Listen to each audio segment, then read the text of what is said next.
Quand j'étais jeune, je me plaignais souvent auprès de mes parents que je voulais commencer à investir, mais il y avait un problème. C'est que si je commençais à investir via un compte titre par exemple, eh bien mes parents allaient devoir payer plus d'impôts parce que je fais des bénéfices et que j'étais rattaché fiscalement au foyer parental.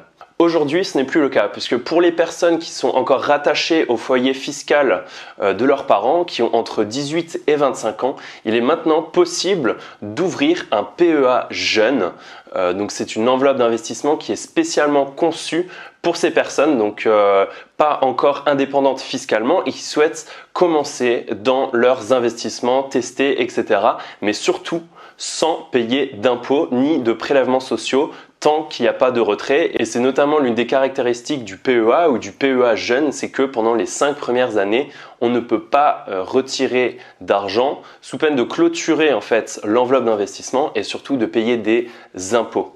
Donc si tu as des enfants qui veulent commencer à investir en bourse, dans des actions, dans des ETF, etc., qui veulent commencer à mettre les mains dans le cambouis et à se former tout doucement, eh bien il est possible de leur ouvrir un PEA jeunes et ils auront notamment accès aux mêmes produits que lorsque une personne ouvre un PEA, c'est-à-dire des produits, tout ce qui est actions, ETF, etc. de la zone géographique européenne. Donc un rappel très rapide sur la fiscalité du PEA et ou du PEA jeune, puisque c'est notamment l'une des raisons pour lesquelles on ouvre un PEA jeune ou un PEA, ce sera pour sa fiscalité. Donc la règle de base, c'est que tant qu'il n'y a pas de retrait, il n'y aura ni impôts ni prélèvements sociaux. Ça, c'est vraiment la règle de base. Tant que l'argent reste dans l'enveloppe et qu'on n'y touche pas, même si on gagne des plus-values, même si on gagne des dividendes, on ne va pas payer d'impôts. Et donc pour ces premiers investissements, c'est quand même pas mal. La deuxième règle, c'est que on va éviter de clôturer un PEA ou un PEA jeune avant 5 ans, puisque lorsqu'on clôture notre PEA avant 5 ans, on va avoir la flat tax, donc de 30%, qui est constituée de 17,2% de prélèvements sociaux et de 12,8% d'impôts sur le revenu. Et donc ça, c'est notamment dû aux dernières lois de fiscalité qui sont sorties il n'y a pas longtemps. La flat tax, c'est quelque chose qui n'existait pas encore il y a quelques années.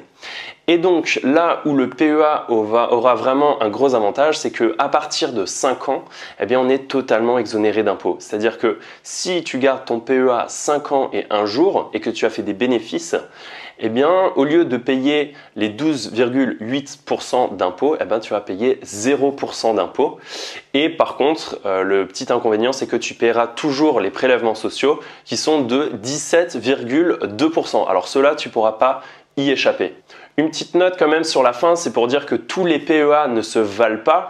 Donc les PEA, ce sera notamment les banques qui vont pouvoir en proposer, mais aussi des brokers low cost qui sont directement sur Internet. Tu n'auras pas besoin de te déplacer physiquement dans ta banque.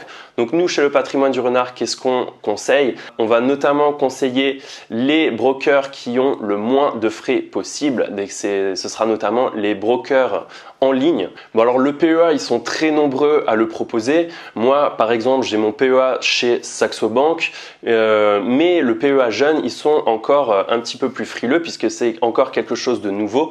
Je vais notamment recommander Bourse Direct qui propose des PEA jeunes et donc c'est un broker chez qui j'ai mon PEA PME qui est, on va dire, le petit frère du PEA consacré uniquement pour les petites et moyennes entreprises.